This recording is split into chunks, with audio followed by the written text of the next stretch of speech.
این نوبت کارمندان قسم آتش‌نشانی با دعوت شعبه کمیته حالت‌های فوق‌العاده و مدافع گردنی برای اشتراک در مشق نمونوی و جای برگزاری مشق نمونوی سن حولی مؤسسه تحصیلات میانه عمومی رقم 10 ناحیه واسه حاضر شدند.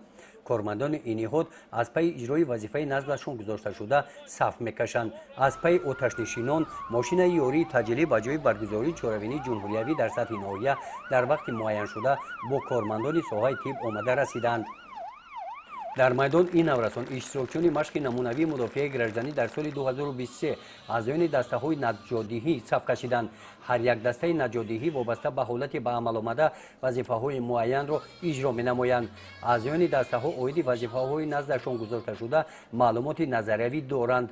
آمادگی آنها را در عمل بعد از چند لحظه در این مشق نشان خواهیم داد.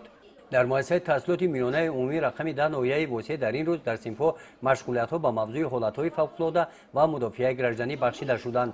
از رفت مشغولیت‌ها و سوال و جواب‌ها معین گردید که در این موضوع خوانندگان معلومات خوب دارند. اینک لحظه عملی مشق فرا رسید. با صدای بانگ خطر خوانندگان از صنف‌ها برآمده و جای مقرر گردیده به خطر جمع می‌آیند. برای سفربرسازی کودکان در سه بنای تعلیمی سه برآمدگاه مقرر کرده شده است. هنگام سر زدن حالت‌های فوق‌العاده در این مورد هر گونه حادثه‌ها پیش می‌آیند. در چنین وضعیت دسته‌های نجات‌دهی، محافظت ترتیبات جمعیتی، پیشگیری عمل‌های تروریستی و دسته‌های آتش خاموش‌کنی وظیفه نزدشان گذاشته شده را با موفقیت اجرا نمودند.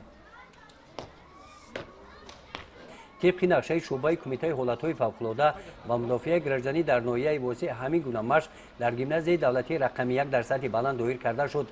چهاربینی مشق نمونوی مدافع گردنی ناحیه را جانشین مدیر معارف ناحیه جنببست کرده اشتراکچیان بهترین را با سپاسنامه‌های شعبه کمیته حالت‌های فوق‌العاده و مدافع گردنی در ناحیه واسع قدر نمودند. گزارش خواجه نظری خدای نظر ظهوروف از ناحیه واسع برای برنامه اطلاعاتی نوید.